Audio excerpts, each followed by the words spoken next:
So what are you doing? Nothing.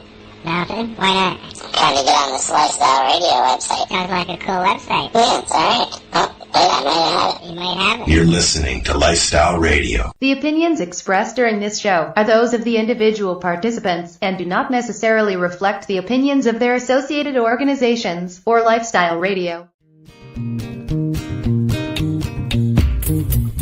You like music, you like weed, well, we gonna be good friends indeed. This is how much I like more than smoking trees. They'll make you dance the do-si-do and teach you how the chiva grows. Smoke a bowl on the 420 radio show. On Lifestyle Radio. Hello. Welcome to season 19. Okay, that's enough of that. I've been sitting here too long. 19 seasons. Dun, dun, dun, dun, dun, dun. Hey, you've been around for at least 12. I think 14. All right. At least 14. That's too many. Lenny, you're coming up on 3, I think. Is it? I think, I maybe think 4, maybe four, even more than that. 4, maybe 5, 4, even, 20, maybe, 5 for maybe. Darcy. Darcy's about 7, but he hasn't figured it out yet. Yeah, he hasn't figured out how to unmute his mic. I did. I'm just rolling a joint, and I didn't want to get yelled at from banging and smashing my grinder. Well, I don't yell at anybody for background noise. I don't think that he should be banging his grinders. You'll break them. No, you got to tap them to get the shit out. You know, the marijuana. Marijuana. So, welcome to season 19. I am here in Terrace Bay again after spending a week in Toronto. And I tell you, it is so fucking smoky here. It isn't funny. I can't even see the islands at the moment. It's like creepy movie fog smoky here from the forests, the wildfires in the north. More northern than me. Okay, so that one's been seen, that one hasn't. Marcel's busy doing something else while we're doing a show, obviously. Well, I see No, I'm getting a video to play. Hello? Hello. Hi, how are you? It's one of those nice 420-second Ask AI to make me a video because, you know, it's been a while since we had a show, but I still been making a fucking video a week. You know what? I am seriously considering getting the first tier just to see what I can come up with. Oh, yeah? I don't have time right now because it's growing season, so. Well, you know, it is, isn't it? Yep. I got, now, you see, hi, Dale. You see how small it is, Marcel? How small what is? Dale? Look on the screen. What am I looking at? We're trying a new comments thing. It should be up on our screen. Right? Just you gotta, in the bottom right corner. And over my face, eventually, you will see an overlay. It's very small, but folks who are watching will see it because they don't have all the other stuff that we have on our videos. So if I go to YouTube or if I go watch this on Facebook, will it show there? I'm talking about the comments, Marcel. So am I. That's what he's talking about. He wants to know I only see them here if I click on show. You can show them big, yes, but you should see it in the right corner of our video. I see it in the bottom right corner. Dale, what's up, guys? Yeah. So that's the comment. That will just go as somebody says something so that we can put the big one, but we're not going to miss. I thought that was Darcy. Oh, you thought that was Darcy chatting? Well, Darcy's whatever. He doesn't have one because he doesn't have a camera he on. drops down into the studio where we hear him but not see him. Yeah, we don't works see best him. for Darcy. Darcy's afraid right now. No. It should be more of the seen and not heard. Who, Darcy? Yeah, instead we get the heard and not seen. Kind of like me, because you don't see me. But you get to see all my hard work that I did last week. See, folks, I've been doing 19 years of this crap. Yep. 19 years, and how's your garden? I'm hoping that it's going to be very good because I've got everything I need now, and I've got the greenhouse was cleaned out before I went on my trip. And just got to put them out. It's still too cold. I just brought them in. They were outside on the porch. Oh, yeah. It's still dropping down 4 or 5. Yeah. Wow. And what temperature dropping in your greenhouse at night? 4 or 5. Oh, it's still getting that low? Yeah. Yep. It's 23 in there right now. So, it's doing what it's supposed to be doing. Yeah.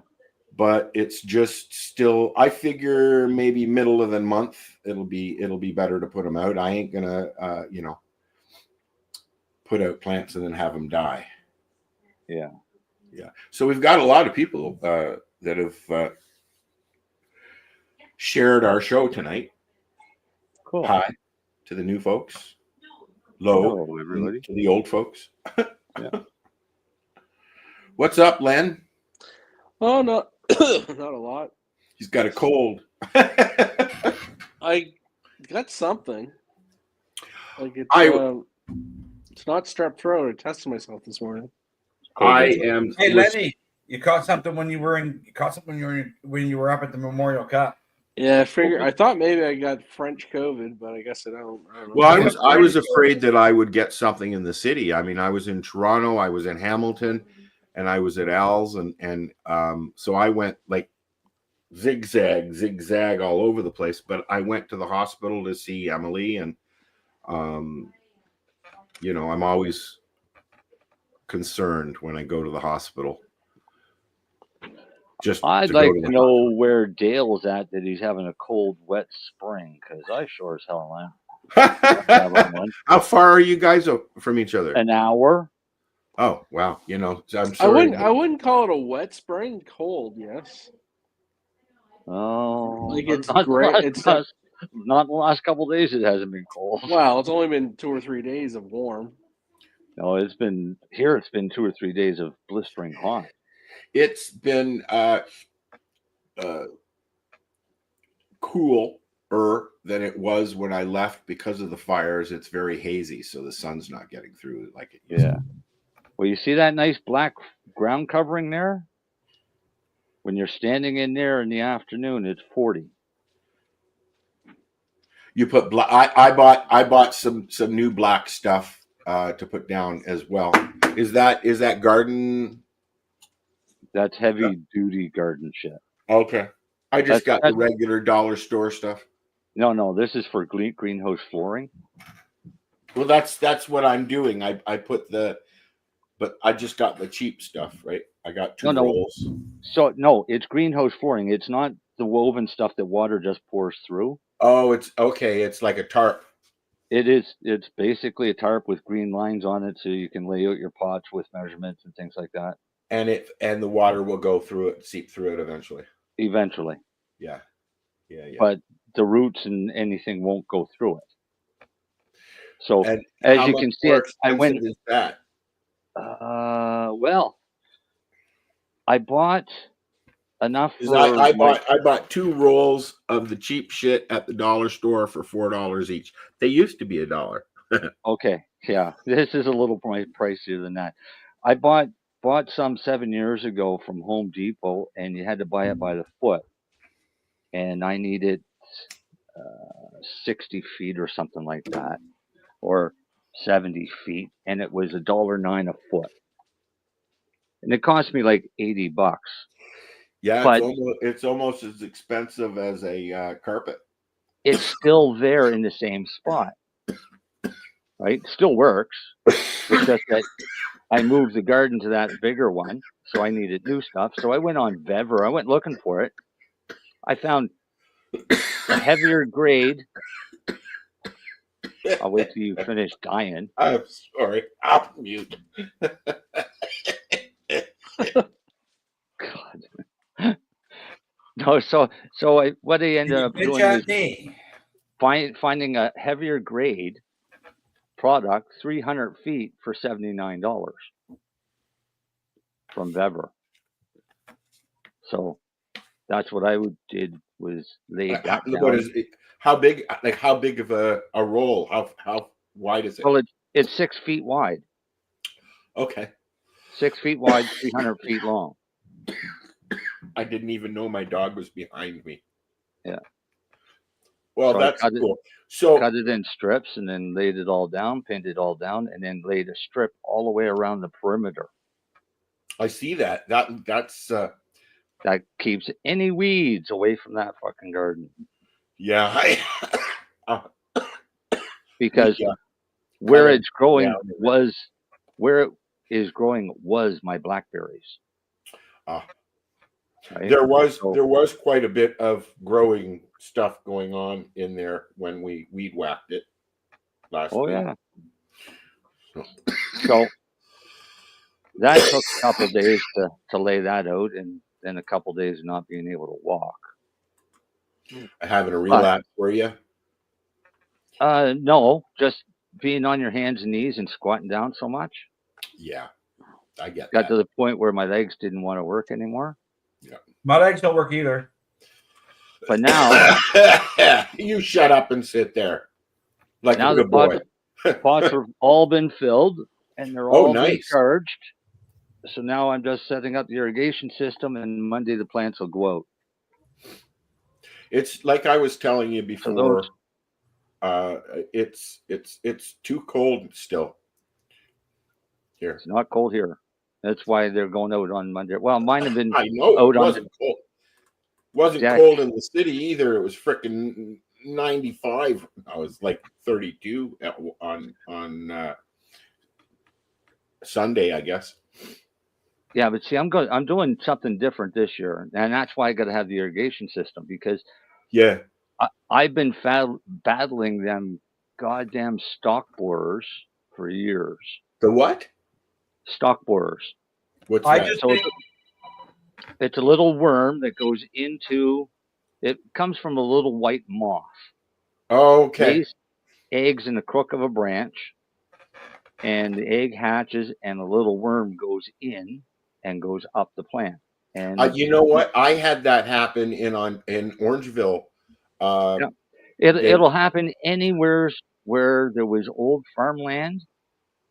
I just think it's an Amherst thing, because Marcel has them 10 times worse than anybody I've ever seen ever. Well, I remember when I cut up the plant. Because my garden is sitting on an old cow field. Well, that makes sense then. Right? I remember actually seeing little worms traveling inside the root system, inside the stalk. Right. Is that what you're talking about? Yes. Okay. So the development stage of those is they come from the soil. I have no soil.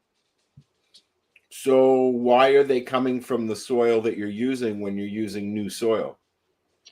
Because the eggs the flies lay the eggs in the soil. Okay. See where he's using cocoa. So it's a fly. It's not a soil. It's a little white moth that lays the eggs. The larvae hatches, it goes into the plant and causes havoc. Like you're literally cutting off branches, like whole branches. Okay. Yeah. My mom said, there's something crawling around your plant. I'm going to spray them for you. And she went out and got spray from the garden center. I think she just told him she was growing pot and she needed a spray. Yeah. But this was a long time ago. But there is a product that you can get. It's a spinosad. It's a spinosad product, but the concentration that you need for this you can't get in Canada. Nope, it's banned in Canada. And obviously washing them after isn't going to help. Hey, Marcel, will neem oil work? It's banned in Canada. But will neem oil work? Probably would. but it's banned in Canada. We'll talk later. But no, I'm going to try it this way. So I went with a soilless mixture. He might as well try the legal way, because otherwise he can't tell anybody about it. Oh, I would care. Just kidding. But so I'll set up an irrigation system, because where it's just cocoa, it's got to be watered pretty much fucking continuously. You're using cocoa. Yep. Cool. What I did is I put a layer difference between cocoa and soil. Astronomical. Really? Yeah. And how often can you reuse it? You don't. Like, can you continuously reuse it? Do you have to do anything to it? Well, if I was going to reuse it, I'd probably bake it in the oven. Really? Yep. Kill off all the pathogens, put it back into a state of nothingness. So here's an example, and Darcy and I were talking about that tonight. I put in the test meter. Hey, this is part of our grow segment. Okay, sure. Okay, well, wait. Yeah. Sorry, but anyways, sorry to cut you off yourself. But that's a first. Marcel got cut off by Darcy. Yeah. So to try and combat my worm problem, I'm going to see if I can do this with a soilless mix and not have any worms at all, which will be amazing. Because then if you're growing in cocoa, how would they be there? Exactly. Well, I'm hoping that the fly won't come and land. So the flies will start coming around in the first week of first week of July. And so if you're going to treat them with spinosad, then you treat them the first week of July, and then you treat the plants 2 weeks later. Oh. That's after the eggs have hatched. Yeah. Is it just is there a slice of time that you have to do that, or can they do that? Can they lay eggs at any time any time? But your main outbreak is like mosquitoes have a big hatch. At the first day the temperature hits 17 degrees, right? So as soon as 17 degrees hit and those mosquitoes were in water, or those eggs are in water, they hatch and they're out flying around. So it's kind of like a cycle temperature type thing. Yeah. These flies all show up and lay their eggs at the same time, and have a big orgy. Wow. I saw 2 bees having sex on my porch. And that's then weird. When I came back from shopping, one was dead. Yeah, probably because he wasn't as gay as the other one. No, these were bumbles. The other one. These are huge bumblebees. Yeah, because the queen is the female and it's in the hive, right? I know that. I mean, maybe they were having brotherly love. I don't know, but I thought it was interesting that. Or maybe he said, "Die! I'm gonna sting your ass with my stinger." They were probably fighting, but one didn't make it and got kicked off the deck. Well, did you know that tame bees, specifically our European honeybee, yes, when they're out collecting nectar, specifically wild ones in wildflowers, if they come across a flower that has nectar that fermented, they get drunk. Well, when they fly back to the hive, the soldiers will not allow them in, and they tear his legs off and kill him. Maybe that's what was going on. Just to show. No, it's supposedly it shows the dominance in the hive to say that we do not allow. We need you in physically fit form all the time. The male also dies after sex. Isn't that correct? I seem to remember that the male bee. I know honeybees die after they sting you. Have you guys not heard of the birds and the bees? Well, this is today. This is today, yeah. Oh, today, yeah. It's birds, bees, and mentally ill. And mentally ill bees. Yeah. Yeah, that's the 3 genders, right? He, she, nut. I saw a good one though, and this raises a good question. Yeah. Drag queens like to go and read books to kids, at school. Well, why don't they go read them at old folks' homes, nursing homes, prisons? I mean, those guys would like people to come and read to them. All righty, Marcel. Come on, let's get on the bandwagon. Let's send some to them. Welcome to the 420 Radio Show. Well, Marcel was on a roll talk until I cut him off. We are as liberal as fuck. Except for we didn't vote liberal. No. So how could we be liberal if we didn't vote liberal? Well, Because all the old people voted liberal. Hey, I can't say who I voted for yet until after I see if they help me. No, you just told me who you voted for then. Anyways, let's get back to the bees, shall we? Let's get back to the cannabis. Yes, thank you. So what are you growing this year, Al?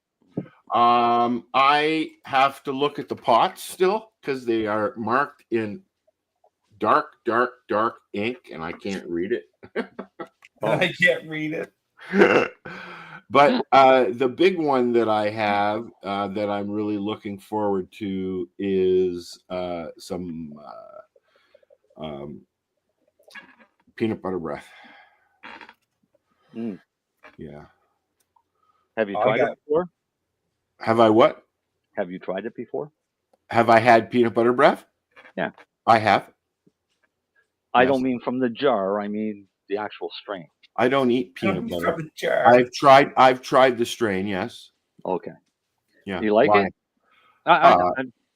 It was all right. I don't really remember. It was a long time ago. Why? I'm just curious. It's not one of my favorites. But I remember that it's not a very flavorful strain, but it's got a hell of a punch to it. Mm. That's what I remember. Yeah. So we'll see what happens with that. I got some others. Puff Dog helped me choose because he knows his shit. Well, if everything works out right, I planted a few seeds this year. Yeah. Strain, and it should be done really early, I was told. And if they turn out right, I'll send you some because I still have some. I still have some left over. I didn't start them all. Okay. I started some seeds before I left, and there is two up. I don't know what there was 5 up when I left, but now there's 2. So I have those 2 as well, and they are skunk number 1 from our pal Dale. Nice. Yep. I also tried to start some of the candy cane, but they don't seem to be wanting to actually come out of the ground. So, well, I put 10 of them in the ground, so we'll see, Al. You put the candy cane? Mm-hmm. Yeah. I was looking forward to trying that, but I don't think you can just see the top of it. Maybe it'll come up a little bit, maybe not. Our legal store has 2 strains. They have Fruity Pebbles, and then there was another one. And they're doing clones? Yes. Yep. Really? $29.99 a piece. Really? $30 clones. The ones I got were $15, and we went down to the Grand River Reservation down by Hamilton. Excuse me. Our res has clones for sale too, but I didn't like the strains they had, so I didn't even. I was gonna try one just to say I tried it, but I didn't like the strains they had, so I didn't. We went to 3 stores before we found a couple with. They were already sold out, and it was like 1 o'clock in the afternoon, and they had been going like just constantly. Well, when I was at the liquor store on Friday, I went over to grab something because I wanted to. So he went to get his pot at the liquor store. This sounds like a book. I know. Imagine that. No, I went over there because someone told me to try something, so I ran over to try it. And when I was over there, I was looking at the clones, and they had 30 clones there. Well, I went back over Sunday to grab some more of that stuff because I liked it, and because I can't order from Lennie right now because my script, I gotta get my doctor to redo my script. But anyway, Me too. Yep. When I was over there, you're an asshole, Len. You won't serve your friend. I didn't know he was expired. There you go. February, Lenny. February. I expired February. Oh, did you? Yeah, I have one, but I have one that I could use, but I don't know if you want to put it on file because it's for astronomically 145 grams. No, it's for 40 grams a day. Wow. So. Do you now? That's now okay. Somebody somewhere that hears that is going to go, "Wow, what the fuck are you doing with 40 grams a day? Do you actually use 40? I know yours is higher, Marcel. Do you actually use 40 grams a day? I wouldn't say in oil, in concentrates forms and everything like that. If I was to say creams, topicals, everything, I'd be close to 30. Wow. Not like, I mean, Marcel knows. On a good day, I try and stay about a quarter a day, which is my license is for 5 grams. So I mean, I could get through the day on 5 grams. Sure. I'm going to see a scoliosis doctor here in July, middle of July. I finally got in with one after 5 years. It took 5 years to get in to see one, but I finally got in to see one, and I already have a funny feeling. They're going to try alternative methods first, but I already know what the end game is going to be. So what are alternative methods? Alternative methods, or they're going to want to try all different kinds of medications. Is cannabis in there as well? Well, yes, because that's what I'm using now. They will. When you I meant by the doctors, are they going to be elaborating on that as well? Oh, I already know that this doctor is cannabis friendly. So well, that's good. But when they see you using that much, I mean, they always look at your health. They're concerned with your health. I mean, it's if you were using that much medication, like I was using 6,400 milligrams of gabapentin before I could actually get a full cannabis script. But by the same token, if you're smoking 40 grams a day, I would think doctors would be concerned about that. Darcy's not smoking 40 grams. No, I know. But I mean, if you were inhaling that much a day. Yeah. Oh, yeah. Fuck, imagine. No, I use a lot. It'd be like. I eat a lot of gummies, and well, some nights I glob up a big glob of oil on a spoon and eat it, and well, Marcel hears about them the next day. Ooh. I sleep good though. When he finally wakes up. Well, I ate one of his 300 milligram gummies the other night, and I got really into a fucking TV show, and I lay there until 2:00 in the morning. I could not get asleep. I don't make shit to put you to sleep. But the night before, I could eat one of them and fucking just fall right asleep. I just got really into that show, and it actually was World War II. I like watching military shows, so I was watching stuff at World War II, and I just got right into it. And next thing I know, it's 2:00, and I'm like, holy fuck, I gotta go to sleep. I've been sleeping really well since I've been home because I've got some nice different strains. But a friend of mine gave me some stuff to try, different legal cannabis products. Yes. So I got. Have you ever heard of Blunt Botanicals, Lenny? Blunt Botanicals? Here, I'm gonna turn my camera on here. No, I haven't. No.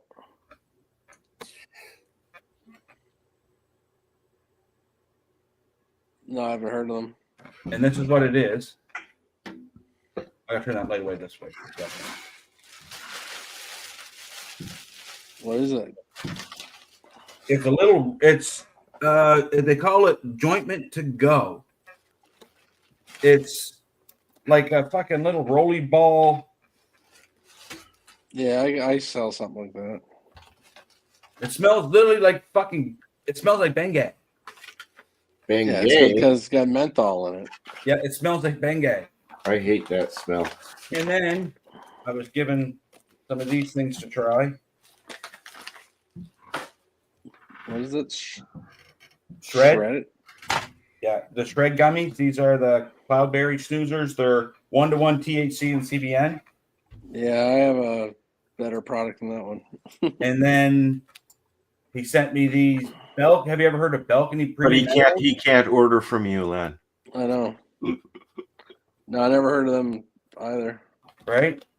I've never, like, he was just like, here, try them. I got lots of them. So, and then there's, he gave me, where's that? Right here in my fridge.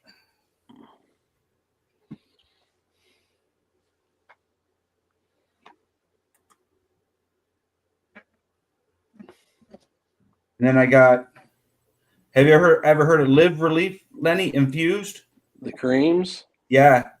Fucking overrated, expensive. Well, I got their 1-to-1 transdermal cream. Yeah. Transdermal? Explain what transdermal is. Just helps go through the skin, gets a little bit deeper. The patches. That's the one thing that's the one fucking thing I understand. Transdermal. Yeah. Okay. And then the other thing he gave me to try was, have you ever heard of Night Night, Lennie? The company Night Night, pure leaf brand. Maybe I can't remember. What's in it? I'm assuming CBN. 10 milligrams of CBN, 30 milligrams per gram of CBD, and 0.1 milligrams per gram of THC. I'm smoking. I got one of the strains I got. Let's see if I can find a big enough nug to show you guys here. I got some black tuna in honor of Mr. Robert Platshorn. Goodbye, Darcy. What's that, Al? I said goodbye. Goodbye. Well, I just want to make sure that everybody can still hear me good. Actually, it was working pretty good for you, Darcy. Was it working good? I'll turn it back over here. Fine. But so you can take on more patients, can't you, Lennie? Oh yeah. Good, because I know. Do you have a limit, Len? How many patients you can have? Yeah, when I run out of space, but when you run out of paper, I'm pretty good for now. Do you have a limit? Yeah, when I run out of weed. The only reason I was asking, Lennie, is because the guy down the road said to me. Yeah, what's that, these two are veterans, so this is all stuff through Veterans Affairs. Yeah, no, there's all kinds of companies that make the same shit anyway. Some of them make it a little bit better than others. But I mean, if he's getting stuff, I'd rather send him to someone like you that I can actually give him a little better product. If there's better legal products out there. Do you have the ability to test, Len, or do you send it out? See, I buy it off everybody. It's all tested. It's all actually tested. Speaking of testing, Al, did you get the email the other day, Lennie, or yep. From Bloom? Yeah, too bad. Yeah, I know, eh? What happened? They're done. They're done testing cannabis stuff. That sucks. Why? I was trying to figure that out, but I think maybe it's the licensing part of it, maybe, or I don't know. Probably the cost. They weren't making money. No, definitely weren't making money. That's for sure. Well, I can tell you what happened. Probably. Well, you don't know. Well, no, I'm speculating. Is there's certain labs in Canada that are known to give you higher THC and terpene levels. That makes sense. The long and the short of it is they weren't making enough money, so they stopped. Basically, yeah. Yeah. Their license renewal is probably coming up. Or whatever. Yeah. Probably decided not to redo it. Are they government owned, Lennie? Yes, they are. Isn't it like a partial government? Yeah, it's a government weird and they're affiliated with Dalhousie and. Yeah, it's kind of a weird thing. Yeah. Like it's meant to be like for like kind of like R&D and startups. Yep. Like almost test a theory. Like I don't think the lab was really supposed to stay there the whole time. It was never really.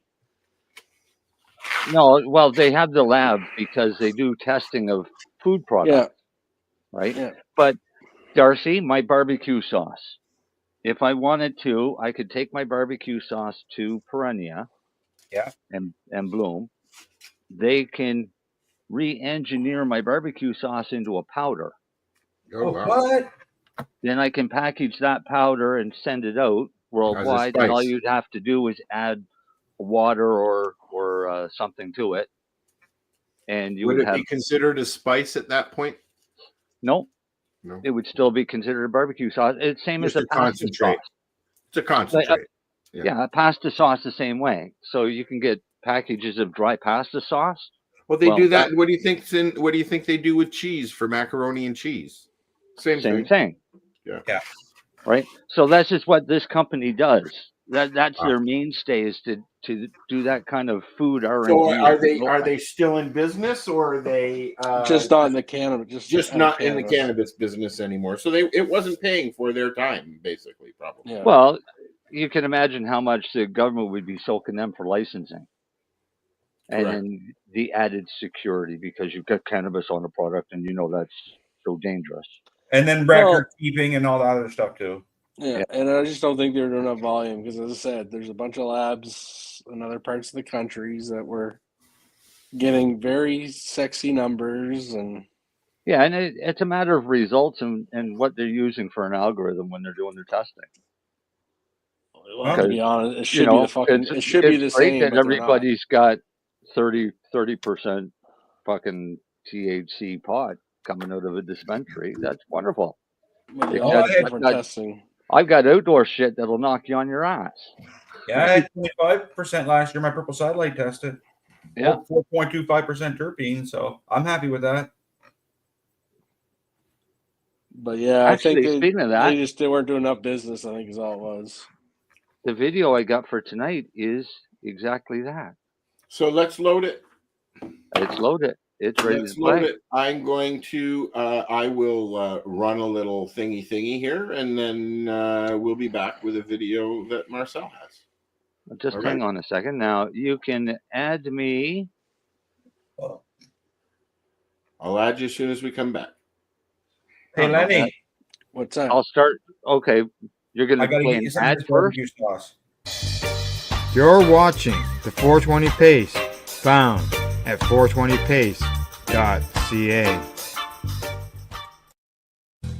Carly, you can come out. Go ahead, Marcel. All right. Cannabis, like many plants, can be cultivated both indoors and outdoors. Each method presents its own set of advantages and disadvantages, appealing to different types of growers and situations. Choosing the right approach depends on various factors, including personal preference, budget, climate, and legal restrictions. Outdoor growing, as the name suggests, involves cultivating cannabis plants in the natural environment, typically in a garden, field, or greenhouse. Indoor growing, on the other hand, takes place within a controlled environment, such as a grow room or tent, where factors like light, temperature, and humidity are carefully regulated. Both methods have been practiced for centuries, and both can produce high-quality cannabis with the right knowledge and care. This essay delves into the pros and cons of each method, providing valuable insights to help you determine the best approach for your needs and circumstances. Whether you're drawn to the simplicity and cost-effectiveness of outdoor growing, or the precision and control offered by indoor cultivation, understanding the nuances of each method is crucial for successful cannabis cultivation. Cultivating cannabis outdoors offers a range of benefits, often making it an attractive option for both novice and experienced growers. One of the most significant advantages is the lower cost associated with outdoor growing. By harnessing the power of the sun, growers can significantly reduce or even eliminate electricity costs associated with artificial lighting, which can be a substantial expense in indoor setups.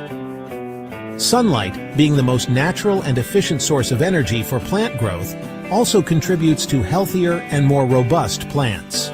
The full spectrum of light provided by the sun is something that artificial lights strive to replicate, often falling short in providing the ideal balance for optimal plant development. Another key benefit of outdoor growing is the potential for significantly larger yields. With ample sunlight and space to grow, cannabis plants cultivated outdoors can reach their full potential size, often dwarfing their indoor counterparts. This translates to a greater harvest, making outdoor growing an appealing option for those seeking to maximize their yields. The combination of cost savings, natural sunlight, and the possibility of abundant harvests makes outdoor growing an enticing choice for cannabis enthusiasts seeking a more natural and potentially more fruitful approach. While outdoor cannabis cultivation offers a range of benefits, it's also important to consider the inherent challenges posed by the unpredictable nature of the great outdoors. One of the most significant drawbacks is the risk associated with unfavorable weather conditions. Untimely rain, hailstorms, strong winds, or prolonged periods of drought can all negatively impact plant health and ultimately hinder yields. Pests and diseases represent another significant challenge for outdoor growers. Unlike controlled indoor environments, outdoor gardens are susceptible to a wider range of insects, animals, and plant diseases that can quickly decimate crops if left unchecked. Constant vigilance and proactive measures are crucial to mitigate these risks. Outdoor cultivation also offers less control over the growing environment compared to indoor setups. Factors like temperature, humidity, and light cycles are at the mercy of nature, making it challenging to maintain optimal conditions throughout the entire growing cycle. This lack of control can lead to inconsistent results and potentially lower quality yields. Furthermore, legal restrictions and the risk of theft or vandalism are additional concerns for outdoor growers. Depending on local laws and regulations, cultivating cannabis outdoors might be prohibited or require specific permits, making it crucial to research and understand the legal framework surrounding cannabis cultivation in your area. Indoor cannabis growing provides a level of environmental control that is unattainable outdoors, offering several key advantages. Growers can precisely regulate crucial factors such as temperature, humidity, light intensity, and CO2 levels, creating the optimal environment for each stage of plant growth. This level of control often leads to faster growth rates, higher yields, and improved bud quality. Another significant advantage of indoor growing is the reduced risk of pests and diseases. The controlled environment makes it easier to prevent infestations and quickly address any issues that may arise. This is particularly beneficial for growers concerned about using pesticides or dealing with the challenges of organic pest control in outdoor settings. Indoor cultivation also offers increased privacy and security. Grow rooms can be discreetly located within homes or other structures, shielding plants from prying eyes and reducing the risk of theft or vandalism that can plague outdoor grows. This is particularly important in areas where cannabis cultivation is still illegal or subject to strict regulations. Moreover, indoor growing allows for year-round cultivation, regardless of the season or climate. This is particularly advantageous in regions with harsh winters or short growing seasons, enabling enthusiasts to enjoy a continuous supply of homegrown cannabis. While indoor cannabis growing offers numerous benefits, it's essential to acknowledge its drawbacks. One of the most significant disadvantages is the higher setup and operational costs compared to outdoor cultivation. Establishing an indoor grow room requires a considerable initial investment in equipment, such as grow lights, ventilation systems, environmental controls, and potentially odor control measures. Additionally, the reliance on artificial lighting, ventilation fans, and other equipment results in significant energy consumption, leading to higher operational costs. This dependence on electricity can also raise environmental concerns, particularly for growers seeking sustainable and eco-friendly cultivation methods. Furthermore, the limited space typical of indoor grow rooms often restricts plant size, potentially leading to smaller yields compared to outdoor cultivation. This can be a limiting factor for growers seeking to maximize their harvests, especially when working with larger, more expansive cannabis strains. Finally, indoor growing can be technically challenging, requiring a deeper understanding of plant science and the ability to manage complex equipment. Maintaining optimal environmental conditions requires constant monitoring and adjustments, demanding a higher level of dedication and expertise compared to the more hands-off approach often associated with outdoor growing.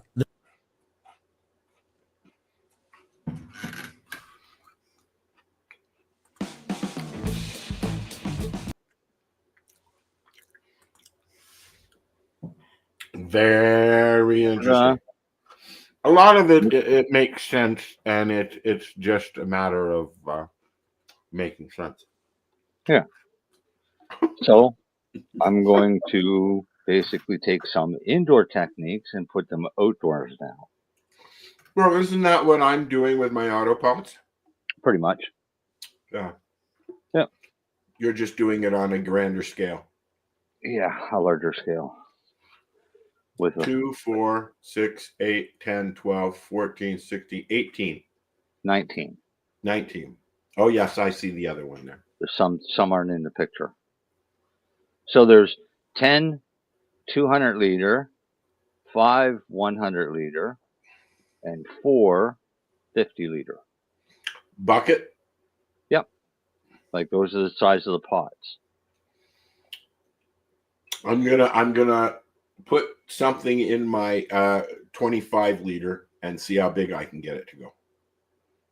I think it's much. It's my big one, was it 50? Do you remember? I don't remember. I don't remember either. But it's a big one. Like about the size of a drum. Big. Round, I mean. Yeah.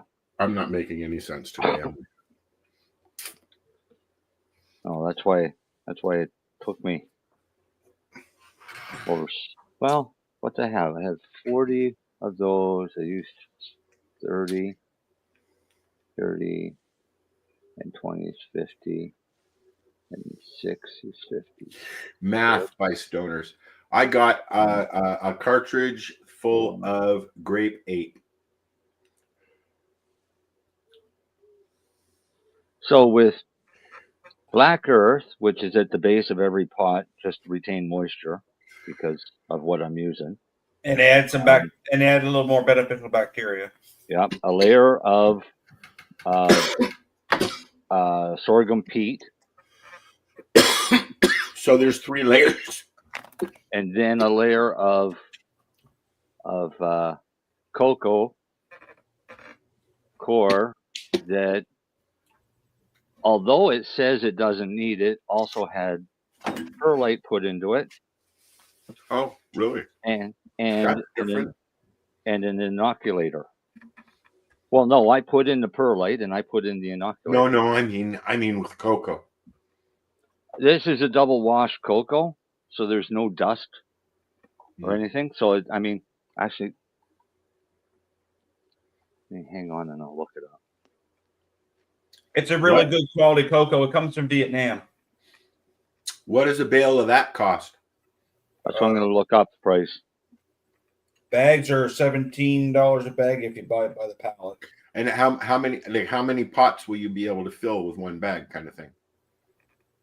Well, 50-liter bags. Oh, they're 50-liter bags. Yeah. Compared to, in some cases when they're on sale, $2.95 a bag. Yeah, well, most of them ones that when they're on sale, you got to read them because they're 25-liter bags. Oh, I know. I always fuck you with the bags of soil. No, it doesn't work out, but whatever. Well, they kind of do when you think about it. Yeah. Oh my God. Don't go to their website. Holy shit. Because it plays music. Oh, does it really? Yeah. And you can't see where to turn it off. Is it still the Rastafarian music? No. This is more like sound more like Tibetan gongs. Yeah, Rastafarian music.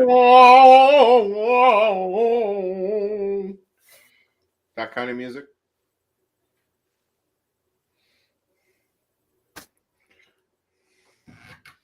It's awfully quiet in here today. We are. No, it's just horrible music, and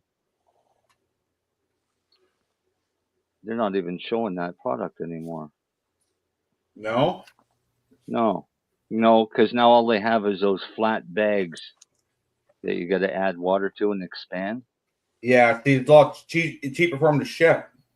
Well, yeah. Got to remember, yeah, a container of that's expensive to ship from Vietnam.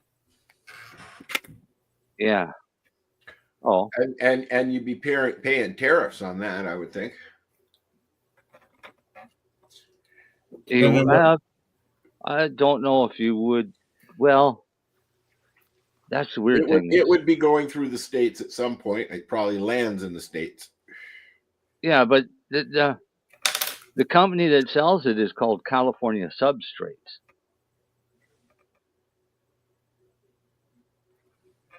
So, but to ship it here now, there would be tariffs. Would there not be?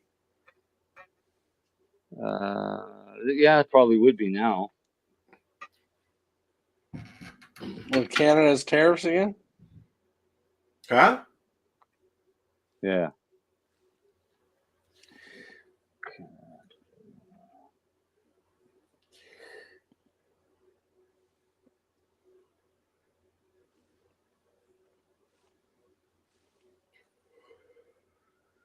Yeah, just trying to find the price of what those bags are now. Did you go to Grow Up, Al? No. When I got there, it was over the day before I got there. But I did see Mary Jane. She came to Matt and Val's to the Shatterizer people for a little bit. She was going to get Timmy at the airport later in the evening, so she stopped in. And yeah. What was the question? Did you go well, the answer was no, but did you go to Grow Up? No. But Sherry Ann did. Yeah. What was she saying? Well, we've posted some of her videos of when she was there. And I haven't spoken to her, though. Didn't get to see her. Was supposed to. But we didn't go anywhere. There's really nowhere to go in the city of Toronto anymore. There are some places opening again in Hamilton, though. Hey, Darcy. Yo. Have you ever tried Canna organic cocoa? I didn't know they had an organic cocoa. I knew they had an organic bio wire. Well, it's like cocoa and fucking 1,000-year-old BC hummus or human. No, BC they have a Canna organic cocoa substrate, which is the equivalent to the California substrate cocoa.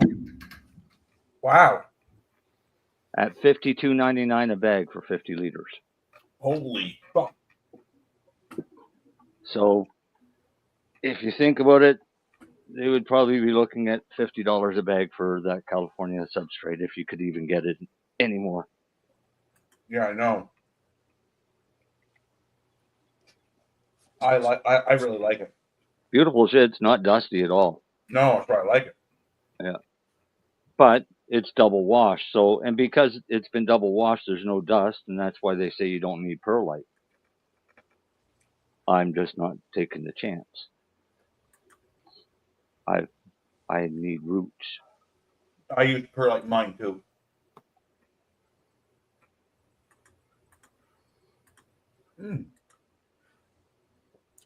On a different note, Superstore sells way better fucking fruit bowls than Sobeys. Make your own better than that. Oh if you make your own fruit bowl, then you get to have what you want. There's mango in this. I fucking love it. Now I'm just arguing where I'm going to put my reservoir tanks. I got mine outside. I built a fish pond tank, Al. Did you really? Mm-hmm. And are you going to use the fish poop for fertilizer and stuff? Once my plants get a little bigger, sure am. I just put them out in a 55-gallon drum with a circulating pump in it just to give them a little bit of oxygen. Neat. How many fish did you get? I already had them. Oh. I've been harping at him for months to get them out of his tank because they're too friggin' big. They're big. Marcel wasn't lying when he said you got pound fucking goldfish in there. Yep. Why, did you weigh one? I had him in my hand. He was bigger than my hand. Yeah, I know. I told you he weighs good pounds at least. Who's a cocksucker trying to get him out there flapping and flopping everywhere? Should have used a rod. Yeah, I should use a rod and a fly, eh? Yeah, but fly, worm, could have used anything for that hungry bastard. But see, now the thing is, how long is it going to take before? Although I should measure that. Al, thanks for that's a good thing to remind me. I'm going to measure that water tomorrow with my EC meter, and then I'll measure it again in a week. Yeah, see what the increase is. See what the I wouldn't even wait a week. I'd wait 3 days. So you're basically going to do what we watched in that kit that guy made, that fish tank bowl. But how big is it? Is it like a pond or is it just a tank? I got a 55-gallon barrel. Ooh, they're sitting in a barrel full of water. What kind of fish? Goldfish. Yeah, the ones I bought them last. What, big ones like Japanese ones or? No. They're goldfish that grow so big that they become carp. Okay, that's the kind I meant. So the big bulgy-eyed guys. No, those are fancy goldfish. Oh, okay. So there's like several different types of goldfish, but they become carp, so they become very big. Right. They're basically what they're called as feeder goldfish in the pet. And they will grow basically as big as they need to for the environment, correct? No, they will outgrow the environment. Okay, so that's why I had to get them in my tank. What was happening is his tank is too small for the fish. Ooh. Especially for the amount of fish, 55 gallon. How many do you have? I had 7 fucking goldfish in that 25-gallon tank. Wow. And they grew fast. When I bought them fish, Al, they were a half an inch long. They're just little tiny fucking things. You should try and make that jug thing that we saw.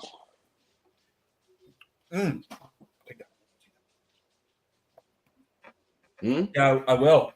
But then Darcy's obviously eating. You're setting up a light for your plants. To me, the ideal thing would be to have your own fish pond and then circulate water and do an aquaculture aeroponics. So you circulate the water up out of your pond through troughs to all of your root systems and then back into your pond. So you're hoping to grow your cannabis in water that has fish poop in it, basically. There's an LP that's their whole business is based off of that. Really? Yes. Wow. It's called aquaponics. So you literally use fish waste in the water to water your plants. And is it okay? So are the roots end up just swimming around in the water? Yeah. Well, no, they can. You have them suspended. It's kind of like a deep water culture. So it's not like hydroponics where the roots actually lay in the water. Well, they do eventually when they go down to it. Oh, okay. It is a hydroponics. Okay. There was an LP, Al, that down the South Shore that's what they were doing. They were growing tilapia. They were growing tilapia and another species of fish and using the fish poop to feed all their plants. Do you have to process the poop to make it hygienic? No. Okay. No, but the problem is you have to have the right balance of fish for the water supply.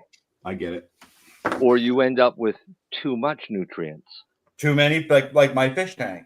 Yep, or too little nutrients. I had a friend not having enough fish. 6 huge aquariums lining his living room with piranhas in one of the tanks and goldfish in the other tanks and yeah. Marcel. Yep. Besides, we talked about where the fish are going to go. Yeah. In your belly. Yeah. Could you? Would that barrel freeze salt to the bottom? Probably not. Yeah, it might because of where it sits. But now if it was in my garage out of the weather, it probably wouldn't freeze to the bottom, especially if you wrapped it. Yeah. If you had a pond of those fish outside, could you leave them in the winter? As long as it's over 6 feet deep in one corner. And it's aerated. And it's got to be muddy. Doesn't have to be aerated in the wintertime. But it has to be muddy. It has to be muddy so they can bury themselves. Yep. Yeah. Do they go dormant? Pretty much, like it's almost like a stasis. So how many months will they go dormant? Like when till when? Well, it's based off of temperature. Oh, and will they those rare days in the winter where it jumps up to 20 degrees? Would they wake up for that? Probably not, because the ice wouldn't melt above them yet. Okay. Right. So things you want to know. Yeah, in wintertime when a pond freezes over, right? The water under that doesn't get any colder. Yeah, the deeper you go, the warmer the water is. Yeah, I know that. Yeah. So that's why it would freeze right to the bottom. That's why most people that I know out home, when they dug their fish ponds, they dug it 12 to 15 feet on one side. Wow. You mean long or deep? Deep. You're going to go 12 Hey, Darcy, feet can you see deep. that? Yeah, what's that, Lenny? Wow. It's a drugs shot. Oh, is it really? I'm going to go, you're supposed to mix, I'm going to go put in some club soda. Okay, go get it. Let's see what happens to him. We still have an hour to go. That's interesting. I want to know if anything sticks to the side of your glass, Lenny. How many milligrams? It's just 10. But 10? Oh, that's a whole bottle. I'm a lightweight, man. I don't like oral stuff like that. But no, that's awesome, Lenny. See if it's any good. Well, how about we take a break? Lenny can go get some beverage, and go back and do my grow segment, and then we'll come back and do Darcy's grow segment. And you're watching the 420 Radio Show. It's a radio shoe. It's a radio shoe.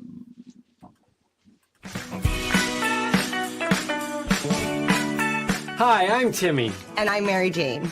He's the newbie. She's the doobie. And this is the show where we tote cannabis. Talk.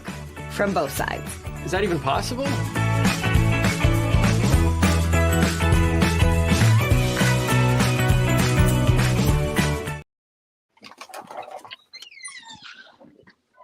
Not finished yet. This is how we grow the weed.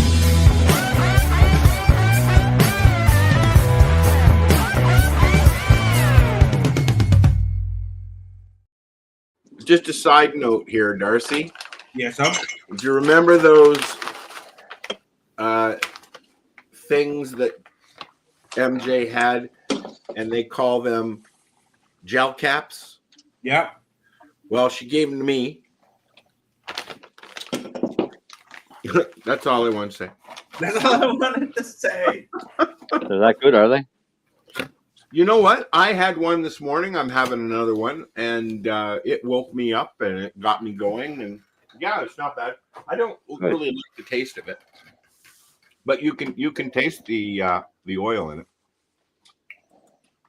They're a gel cap, aren't they? No, they're more of a gummy. We already had this conversation. Oh, okay. They're more of a gummy. They're a powder-covered gummy. Oh. I don't know what the powder is. Oh. Well, if the powder wasn't on it, it would be sticky, right? Yeah. Powder's just white powder? Yep. It's icing, sugar, or cornstarch. I would think cornstarch because there's no sugar flavor. No taste to it? No, I taste the cannabis. So you're using cornstarch molds? Probably. Yeah. Oh, it's process because I watch a candy company. I've done that process. It's very lengthy. What are you doing, Darcy? That's not. Oh, that's Lenny. That's Lenny. That was Lenny. Lenny turned off his camera, but he didn't turn off his mic. I'm surprised you can hear that because I have headphones on. Gurgle, gurgle, gurgle. Well, the mic's probably attached to the headphones, and you're standing right with it. And Al, I had my mic turned off for a second. Well, yeah. It's funny, you guys. I can't even hear I couldn't even hear it, but you guys could. Yeah. Marcel, Yeah, we could hear it really good. did I send you a picture of them gel caps that I got the other day? No. I didn't send you a picture of the package. No, I don't think so. I thought I did. Well, hang So on. are you going to do your grow segment, Darcy? Or I am going to do my grow segment. What? Pretty sure that package has nothing to do with growing. No, but my grow segment's kind of a blend into Marcel's garden, because he's using an instrument that I wanted to talk about and explain a little bit, because it measures totally different than anything we've ever used to measure. Okay, so go for it. In a different measurement. So, Marcel, I'll let you talk about it a little bit first.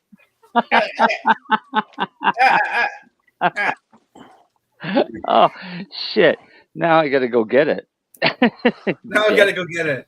Anyways, what it is it's a 7-in-1 a 7-in-1 moisture meter, temperature. It's an everything meter. Yeah, it's an everything meter. So you turn it on and it reads your soil fertility, the moisture, the pH, the temperature, the sunlight in lux, and the humidity. So it tests everything that you need. The problem was, it wasn't a problem. What the issue was fertility. And the fertility is measured in US/cm. Cheers. And we work with EC and ppm. So we had to figure out what the hell USCM is. And Darcy, what did we find out? We found out that to convert that to ppms, you have to take that number and times it by 0.55, and it'll give you what your ppms are. What are PTMs?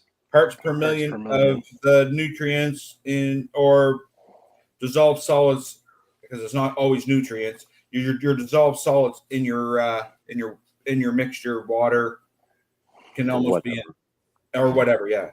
It basically, it's measuring the electrical conductivity between 2 points in your soil. Okay. So the moisture and the nutrients are going to alter that reading. So what I did is I took readings of just the dry soil. And it gave me a pH of 7, humidity of 55%, and a reading of 26 USC or USCMs. Yeah. Which is not very much if you convert that. When you convert that, that's like, I think 13 or 14 parts per million.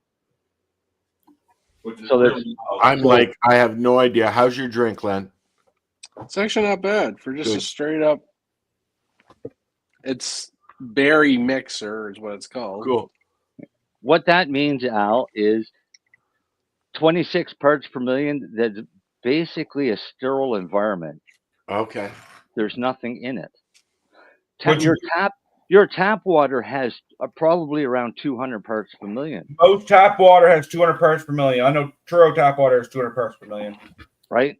So this soil mixture, even at 55% humidity, has literally no nutrients other than the dry nutrients that I put into it, which aren't really nutrients. They're more of a bacterial boost. When I watered it, and once I threw in a few gallons, I got some completely different readings. Did you ever? Really? I got a 65% for humidity. I got 6.5, a 6.5 for pH, which is Did you perfect. figure out why? I know why. Because of adding the water to it, and this booster for throwing in bacteria to get it started, buffers the pH to lower it for your plants. And the reason he needs that bacteria in there is because cocoa, Al, like he said, is sterile. It only comes with it has nothing. Yeah. It has one bacteria, trichoderma. Yep, that's it. So what I've done is I've added. I know. I'm trying to post the pictures of my drink. But the cool thing was the parts per million. So my EC went up to 350 some. So it's a good thing that everything went up.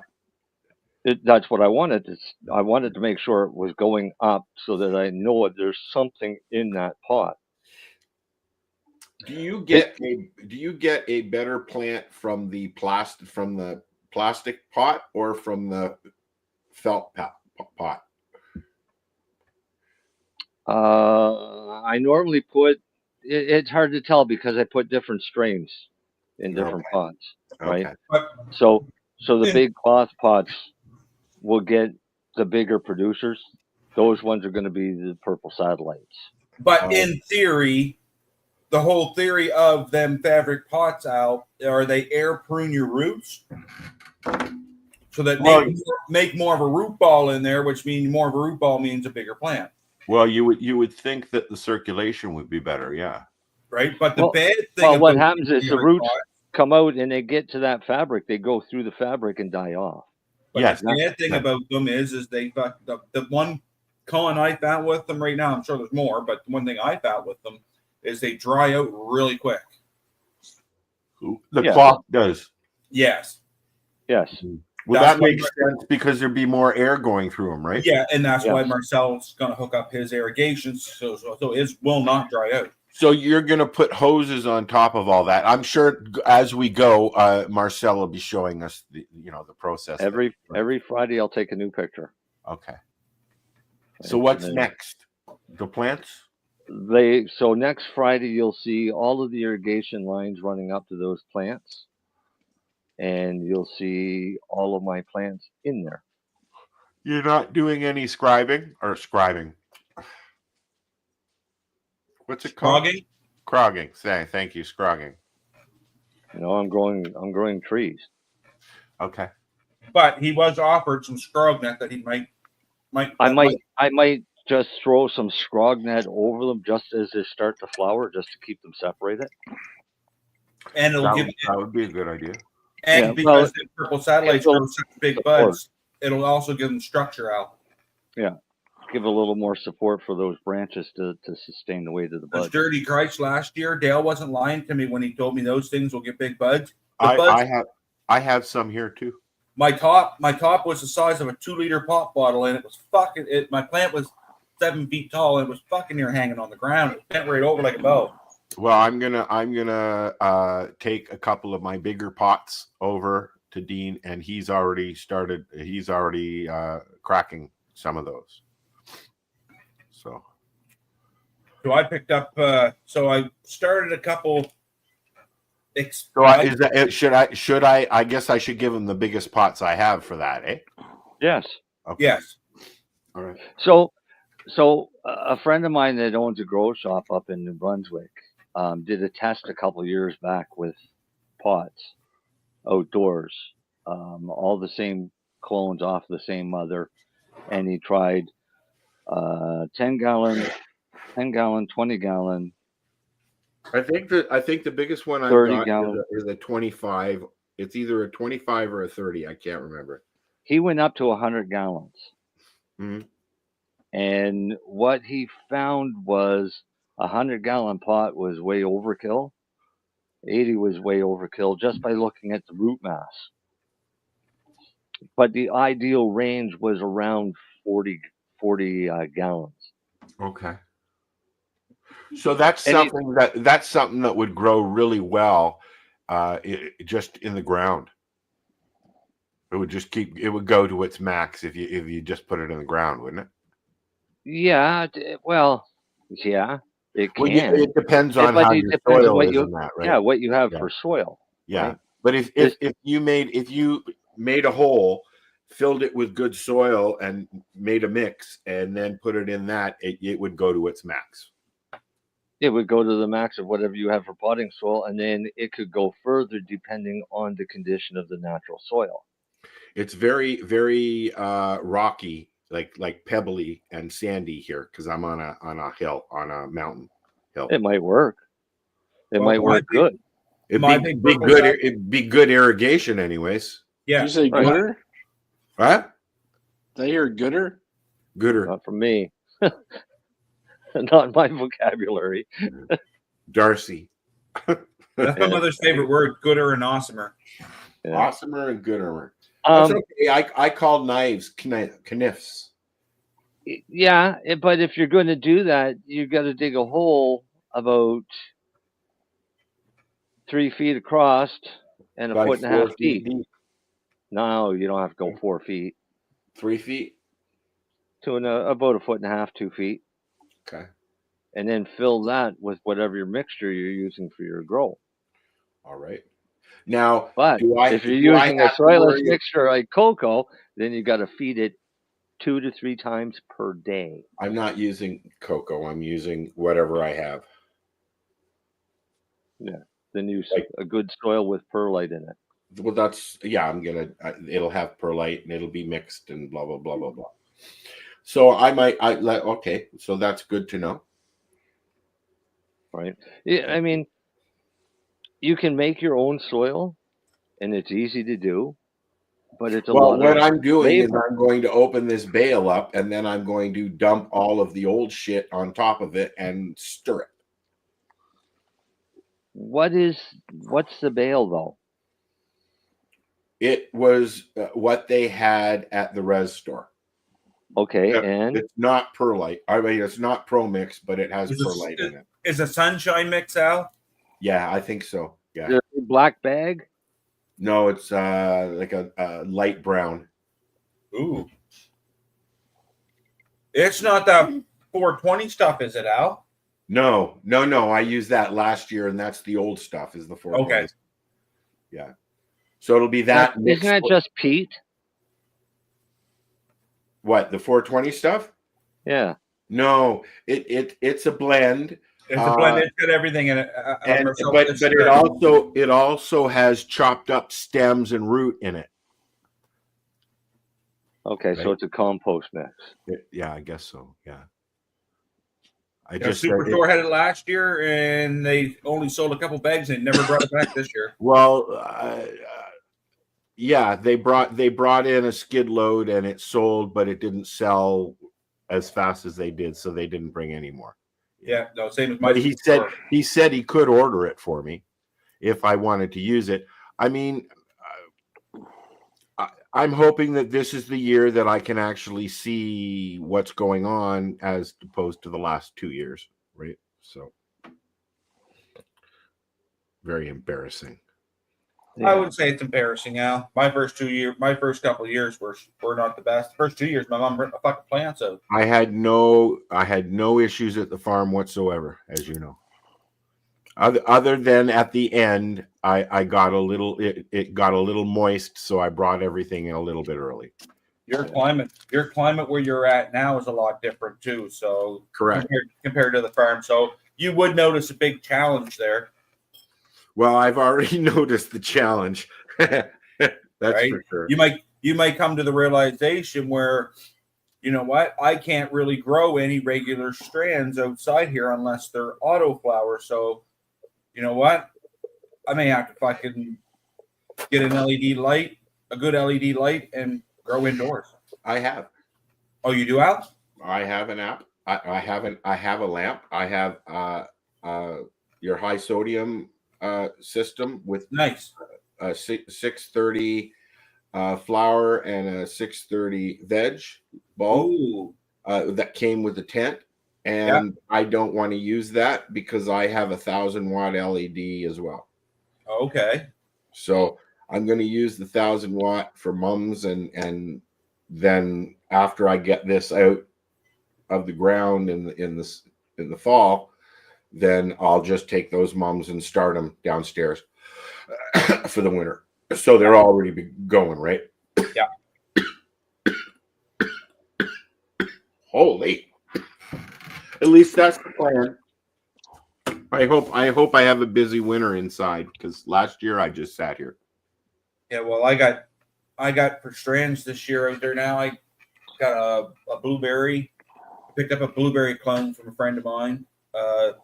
Actually, I picked up 5 of them, but I gave them all away except for one. I kept one for myself. And then I got my purple satellite. And then our friend gave me some Asner cashmere or Azor cashmere. And then I got pretty sure it's a Durban poison cross with Pakistani Citro Kush. I want to try and find some grape ape femme. Was that the other one that our liquor store had? No, it wasn't grape ape. No, because if they had grape aid, I would bite the bullet and go buy one. Al why don't I go over tomorrow, Marcel, and find out what strand it is? Al gave me some grape ape.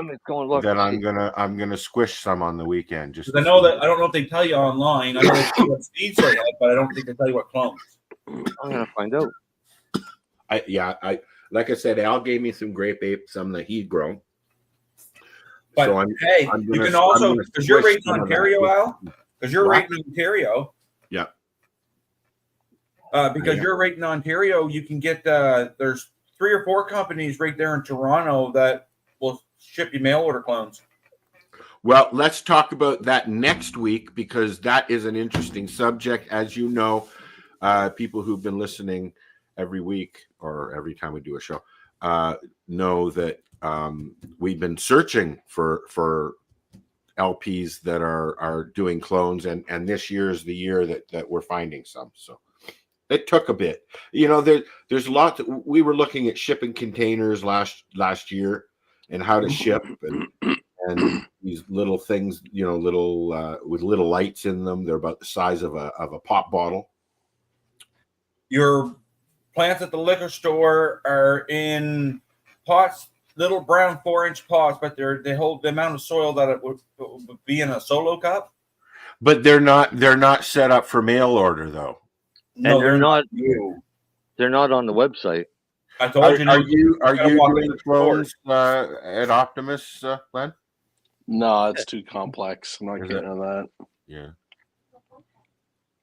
I hope more people. So LPs are allowed to carry clones, correct? They always could, yeah. So yeah. I need to go and talk to Tyler up here and see if he wants to start bringing in that, because I bet you there's a lot of people up here that would want to have some clones going. Yeah, but you got to get some clones that will work. They're going to be able to finish up there. Yeah. Come here, buddy. Yeah, I get that, and this is the hard thing, right? Yeah. Lay down, please. 34th Street, Acapulco Gold Seeds. Ooh. 20 to 26%. I remember that when that was the it. You've got some Acapulco Gold, man. You were. I don't think 34th Street Acapulco Gold is the same as what we used to get now. It was better than the fucking brickweed, although it probably was the brickweed. Brickweed was awesome. Yes, it was. And it allowed us to read album covers right close up as you were separating seats. Oh, look at that phone. It was produced by David Gilmour. Scoop. See, that's the thing, is the kids will never understand how valuable the younger an album cover was. How we'll never get that ever. No. But and you know what? I don't have any albums anymore. They all got, distributed in the moving of here and there. But every time I get a bag with seed in it, usually somebody sent it to me, obviously, or I've ordered it from the res. I always think, oh man, Dark Side of the Moon was only a single, but The Wall was perfect. Yeah. Hey, Al. Yo. Did you ever had to separate your seeds on an 8-track tape? Darcy, go back to bed. Well, no, I'm just wondering because I listened to 8-track tapes when I was growing up. So did I. But I had in the car in my mom's boyfriend's car a Monte Carlo, an Oldsmobile with a T roof. We had the soundtrack of The Wall, not The Wall, Grease, probably, and like music like that. Mm-hmm. Grease would have been on cassette. Okay, so it wasn't Grease, but we had. I know that we had Elton John's "Yellow Brick Road" in the car, and stuff of that genre, right? My grandfather still got I know right now that my grandfather shows upstairs in the old bedroom. I know there's still a box of the 8-track tapes and 8-track. Every now and then at a flea market you come across 8-tracks, and sometimes you even come across a player. Yeah. I had the 8-track of Pink Floyd Dark Side of the Moon. It was my first 8-track that I ever bought. Probably had that in the car. He had a box. I literally wore it out. Like I wore it out to the point where it was unplayable. Yeah, I did that with a few tapes. So then I couldn't get another 8-track of it, so I went out and bought an album. Yeah, I went out and I bought. We had the Blues Brothers album on cassette in the car, and we used to drive around hoping the cops would come and chase us. Well, Dark Side of the Moon, I recommend that to thousands of people as probably one of the best. I can listen to Dark Side of the Moon and get stoned without anxiety. Smoking a joint.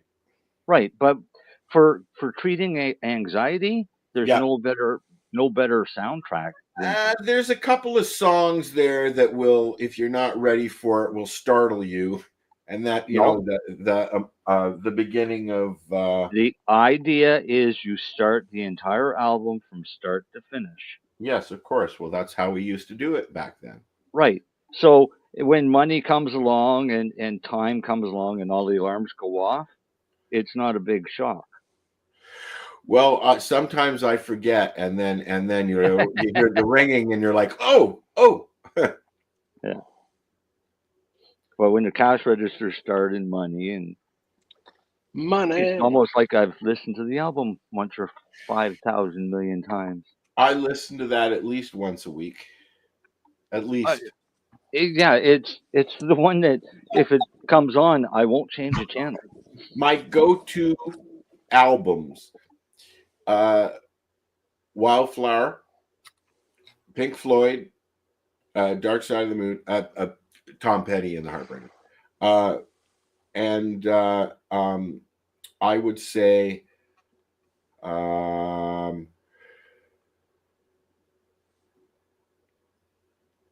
Cat Stevens. Greatest hits. Well, I like a lot of different genres. My mom introduced us to music very early. I like a lot of different genres, but I would not pick. I mean, for top albums, for me, it would be. Top albums. Well, that's what you said. Anything by Pink Floyd will work. Mm-hmm. Elton John is all right. But I guess my top album would be Dark Side of the Moon, and then Abbey Road, the Beatles. Right, and then mine would be Dark Side of the Moon. Yeah. The Wall. Yeah. And then either From the Inside or Welcome to My Nightmare from Alice Cooper. I just watched the full movie of The Wall. Actually, I did some shrooms and I was bored, so I turned it on and I was like just surfing on my phone while it played, and I saw that when it came out. Yeah, I saw The Wall when it came out at the Apollo 6. No, what was it called? The Imperial 6 in Toronto. I saw it but it wasn't the big, huge theater then. It was a smaller theater then. Then they went to a Cinesphere kind of thing, or a Cineplex kind of format. You saw it where? In CFB Gagetown. They brought it in? On the base. In the base, we had our own theater that had first run movies. Oh, cool, cool. On the base. And me and a bunch of my friends decided we would overindulge and go to the movie. And we sat in the front row. And we watched Pink Floyd The Wall.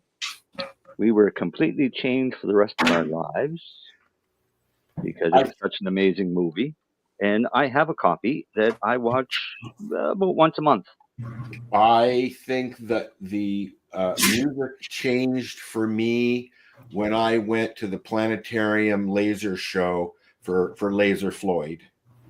Well, what happened for me for Pink Floyd The Wall was in high school, the album had just come out. And we had a really cool English teacher. And she gave us the option of using the term and dissecting the album without ever knowing the movie existed. Or going to see the movie. We basically dissected the entire album and figured out what the entire story was. When I watched the movie, it was exactly what we figured out. And that's what blew me away because I was really baked when it happened too. You know, you can interpretate that movie so many different ways. Mm-hmm. And it's the individual that takes away something a little different. I think every person takes away a little bit different from that movie. It is a very unique movie. Very. Plus, there's extra bonus songs that aren't on the album. And really cool cartoon stuff. Yeah. Well, you know, that album. But you got to be careful. If you're watching that movie, don't watch it on a big screen after you've taken 5 grams of mushrooms. Well, I wouldn't do 5 grams of mushrooms. Because that cartoon scene could send you over the edge. You got too much. You know what? I tried something. I tried something that somebody gave me over the weekend, and a mushroom, penis envy, and I broke off the top. You know, the cap. The cap that goes around, just the stuff that I didn't break off the whole cap, just the fin. Do you know what I mean? By the fin? Okay. And I had thought I'd had real penis envy before, but it was totally different. So I'm thinking this was authentic as opposed to the other stuff. Because, you know, hey, this is penis envy. Usually it isn't penis envy. You know what I mean? Well, most people, I mean, look, mushrooms are very quickly becoming the same as cannabis. Yes, I know. All right. But I felt it. I didn't weigh it before I took it. I just broke off a piece and took it. And I was, I felt it. I was like, whoa. Like, well, air pockets were happening and all that. At 200 or 300 milligrams of any half decent mushroom, you should feel it. Yes. All right. So microdosing of mushrooms is 200 milligrams or less. Well, that's 0.2, right? Yep. Okay. It was 0.5. No. Or is that low? I read an article that basically said a microdose of mushrooms is 0.2. Yep. That's your max for a micro. 200 that's what I said, 200 milligrams. I usually do between, I between 1.5 and 2. I've gone up to 3.3 before. That's the highest I've gone on my own. But, there's also the reminder of the mushroom nipple show, so we won't go there. Thank you, Madison. It was a fun show. Fucking right, it was fun.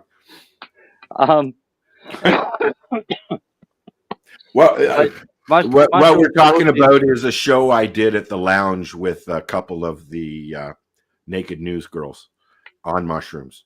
First time all of us did mushrooms. Not me. No, but me and the girls. Yeah. That was a memory for the books. Yeah. Where was I during all that? Long before you. Long before. I was still in diapers, Al. You were still in diapers, yeah. But that was likely in the late 90s, wasn't it, Al? No, that was like at Gunjanistas like 4 years ago. Oh, wow. It would have been five or 6 years ago now, years. because I've been here 3 years now already next month. So, Darcy. Yes. Were you ever on our show when we were doing it from the lounge in Hamilton? Yes. Or maybe you were there. I don't remember. I don't remember him there when Madison was there. Well, it was all audio, though. Yeah. That's the only unfortunate part. It was all audio. Yeah, you just had to listen to it. You had to listen to me describe things. Yeah. Yeah. What was happening? Let's just say it was one for the books and it's gone. So. No, it's on YouTube. Well, no, I mean it's yeah. If you want, go find it, kid. Go find it. It's on YouTube. It's probably on a lot of the download sites for podcasts as well as. And you can probably refer to it with searching up naked news. No, just search the 420 Radio Show Madison Baines. Did you put her name or did you put naked news? Probably both. Hey, guess what? I got a computer right in front of me. Oh, please don't, dude. YouTube. Although that was a great show, I was very embarrassed myself because I have no idea what I was talking about. There was another one like that I did with one of our vendors and his girlfriend, and we couldn't stop laughing. Oh, there we go. Abby Roach and Madison Baines 6 years ago. Abby was on the same show? Yeah. No, I think that's no. I think that's a different one. That's because Madison was on a few times. Yeah. But because I don't remember those two being together, and that was only 6 years ago. Unless she called in. I'm pretty sure it was just the three of us that day. And then you guys. Okay, that was under Madison Baines. That's the only one that come up with Madison Baines. Oh, no. Here's another one. That was 6 years ago. That's the one, Madison Baines and Lakin Lee at Gandhi. Lakin Lee, yeah, that's the one. Yeah, and that was 6 years ago as well. Was it just 6 years ago? Yeah. Wow, man. You know, I was away for a week and I don't feel like I went anywhere. It was a dream. My sister said the same thing. Yeah. Well, I haven't been away like that. I've never done that since I came out to see you guys. I've only done the trip on my own twice. Right? Yeah. But this was different. Right? It was different. Marcel, what's your thoughts on? See, I already know what you're going to tell me, but what's your thoughts on them THC inhalers? On the what? A THC inhaler, looks like a puffer. You breathe it. I've heard of those. They have they were. I think we had somebody on talking about them at one time. Medifarm sells them. And so is it powder or a liquid? It looks. I think it's powder. No, it's aerosol. It's an aerosol, yeah. You guys sell them, Len? No, I didn't. I don't believe in them, to be honest. How much of a headache do you get from them? Oh, it's not even that. I guess the only nice thing I guess they could say it's like was it 5 or 10 milligrams a dose or something like that. But to me, it's like, oh, so you're just inhaling a propellant. Yeah. Like, why don't you just vape the flower? Or whatever, or just go get a Yeah. vape. Yeah. Yeah. I guess I don't know. I was just the reason I said that is because I was looking at a friend of mine gave me something else here too. It's called RHO Phyto. Lenny, have you ever heard of that? Yeah, I carry it. The CBD. Is that in a little syringe thing that you turn? I have one. I got this the CBD transdermal gel. Here, I'll be right back. Yeah, I know. I carry it. Do you? Okay. He gave me that to try. He said, here, try it on your legs at night and see if it works. So I said, I'll try it. Their topicals are pretty decent. I haven't tried any topicals since we were experimenting, Lenny. Liar. Yeah. Liar. Yeah, I call bullshit on that. But yes, I remember that. Because I know he's used mine since. Well, you can of cream on my cut. I use them on my. That's a topical. I know, but I mean, like I don't. He doesn't rub it on my legs. He doesn't include. Can you see that? So. What I meant though was I don't rub it on. I don't have my glasses on. If you haven't. It's RSO, and you turn this, and it comes out the top. You take a little bit, you undo it, and it just sits there and waits for the next. So it's one. a screw scringe or screw scringe. Yeah. And you know what? I tried a little bit when I got it, and it was a gift, and I put it on a piece of paper as well, and it smoked nice. Do you have any people that use that stuff, Lenny? What, the Rho Phyto? Yeah. Yeah, a couple, few. But that's what's in that. I remember that's what's in that. The RSO stuff that you just said. I might lather my legs. Not what he said. Oh, okay. The one thing I like about the Rho Phyto comes in a pump. Yeah, I see that. Which is the nice. one pump must be a certain milligrams, is it? Half a gram. Half a gram, okay. I believe. For a topical? Yeah. So it's technically nice. You could it's a half a gram of cream. Yeah. I think I'm going to turn this into a tincture, Marcel. Why? You have that lovely device. Well, okay. I'll just leave it. I like tinctures. What do you... No, Al, let's go back here a bit. What do you want to do with it, and what do you want to use it for? I'd like to be able to put it in my tea. You want to put oil in your tea? Yes. Why? A tincture. A couple of drops because I like it. Okay, so what are you going to mix it with? Tea. You got no. No, I have some. You got alcohol. I have vegetable glycerin left. Oh, why would you use that? It's a sweetener for my tea. It's a very shitty binder for cannabis. But I have it. What about honey, Al? Can you eat honey? Yeah, but you're gonna be wasting most of your oil. Yes, I can use honey. Yes. Why don't you infuse it into your honey? So anyways, I was going to ask you a question, Al. Let me finish. Sorry, Al. Or Marcel, go ahead. Let him get this so he can use this. Take your honey, put it in a pan, heat it up in the stove.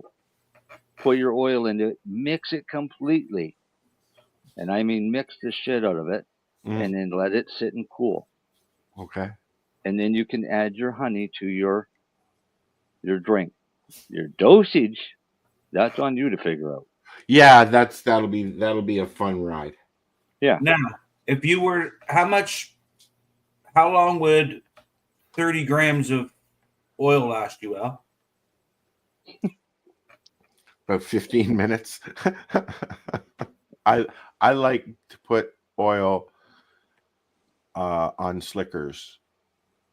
On your joints? On my joints. That's a lot of slickers. It's a lot of slickers, yeah. Yep. I don't know. Actually, a month?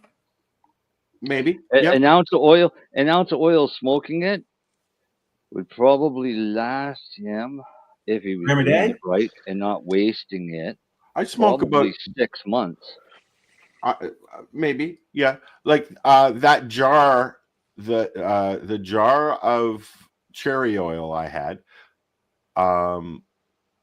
lasted several months.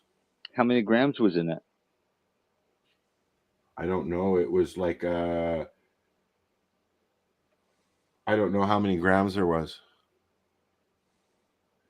I honestly don't know. It was a gift. It was about in a jar about this big, and it was full. Maybe even a little bit bigger. But yeah, okay. So I'll go out and get some honey, and maybe we'll talk about more honeyness next week. Yeah. Does that syringe show how much is left in there? No, it's smooth. There's no markings or anything. It didn't come with any directions or anything like that. Just in a little thing. Give me a second. Let me find the package. I think I still have it. It's in here. Have you checked the score of the game, Lenny? I think it's tied. Is it really? I haven't paid attention. I just thought of it right now. No, I have to look for it, Marcel. I don't know where it's gone. Yeah. Oh no, here it is. Oh, Edmonton's up 2-1. Sorry. It's called. Holy crap! I can't even read that. But they're doing better than they did last year. It's called Balanced RSO. It's 411.9 milligrams of THC. Yeah, 41%, and 413.6 CBD. Say that again. It's a 1-to-1. It's a 1-to-1. Yes, it's a 1-to-1. Oh, and let's see here. It's got terp content 3.4%. Trans carotene, is that how are you say it? 1 point. You're gonna start naming all the terpenes. Don't bother. 4. It's got some minor cannabinoids. The total is 27.4 milligrams per gram.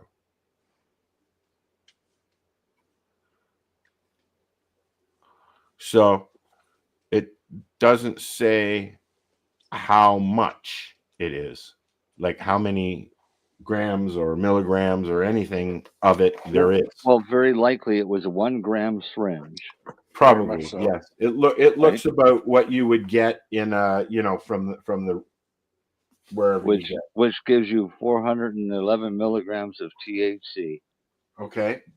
And 411 milligrams of CBD. Okay. So you technically should not feel anything other than just relief. Okay. So this would be good for cookies or something, maybe? Yep. Okay. Yep. I would take that and mix it with butter and then use that and make cookies, brownies, whatever. Put it on your toast. I will get on that this weekend. Yeah, that's an easy one to do. Yeah, melt some butter and put that in and stir it up. So what do you think? So if this, I've only had a little bit of it. Yeah. What do you think? You probably got about 375 milligrams of THC. So put that into a pound of butter. Put all of it into a pound? Yep. All right. Put all of that into a pound. Use a quarter of a cup in your recipe, and you'll be set. Goonie goo goo, as they say. Yeah. Because a pound of butter will give you 2 cups. That'll give you 8 serving doses. 8 batches of 24. Yeah, 8 batches of however much. Because if your recipe calls for when I do it, I do 24 because I like that size. Right, but if your recipe calls for half a cup of butter, use a quarter cup of this and a quarter cup of the other butter. Okay. Right? Always, each batch, don't use more than a quarter of a cup. Okay. And then you'll have some consistency other than your serving size. Well, now I know what to do with this. Yeah. I tried it, and like you said, I didn't really feel anything from it, but I felt okay. Yeah, you shouldn't feel anything from smoking it, other than maybe some relief. Well, I've had a few finger dabs. Yeah. Right, and as well as rolling, I've rolled a couple of doobies with it. But and so, yep. Question for you. Be quick. We're almost out of time. See that? An ounce of oil in the legal market. If you were not available, an ounce of oil. If you not were available, you were to ship that to somebody, how would you break that? How would you have to break that up into like 7 different fucking packages? In the legal market? Yeah. To send somebody an ounce of oil. Yeah. So you'd have to send that in 7 different packages, would you not? Oh, you mean legal weight? Yeah. Yep. Holy fuck, that'd be something. That'd be expensive as fuck. Holy shit. Yeah, but what LP is selling ounces of oil? No LP selling an ounce of oil. A friend would like to send another friend an ounce of oil, but he wants to do it legally, so that way they don't take it. Oh, that's not legal. Huh? You can have your friend send his friend an ounce of dried flower. Preferably use Canada Post cannabis envelopes. Yeah, right. I tell people not to use those because that way the guy on the shipping dock goes, "Hey, this is weed. I'll take that." Legally, Darcy, the most they can send you is 7 grams at a time. Oil. Yeah. That's what I was thinking. That's what I thought it was. Or 7 grams. It's 30 divided by 4 is what it is. Yeah, that's what I thought was one for every 4 grams of weed, it's 1 gram of oil. Yeah. Gentlemen, time to shut off your engine. 7.5, Darcy did the math. 7.5? Holy. That could get expensive. Is it 30 divided by 4, or is it the 28 divided by 4, which is the actual? Well, the 30 grams is what you're actually allowed to carry. And figure this out.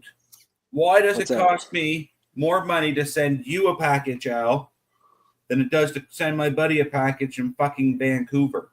Because of where I am. Jesus Christ, the plane's flying over you to Vancouver. No, it's not. No, yeah, but it doesn't stop, Darcy. It doesn't go low enough just to throw that mail out to Al. Hey, Al, here, catch. I'm gonna mail you one of my pigeons, and then you're gonna let it go, and it could fly back to my place. And would it make it? Oh, it'll make it. Might take him a week. But he'll make it. That must be an African swallow. Yeah, and then I'll send him back with a little package on him. I'll send you a joint, Al. Gentlemen, say good night. Good night, Al. These gummies are kicking in, Marcel. Yeah, it's not my fault. Later. See you guys. Yeah. Guys. Rerolled Saturdays. Check it out. Nothing but non-stop cannabis and psychedelic programming. Find it at 420pace.ca.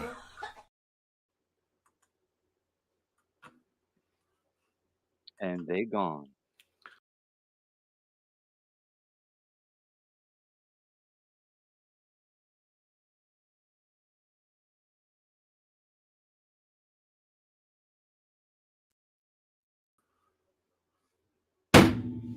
Another one in the can.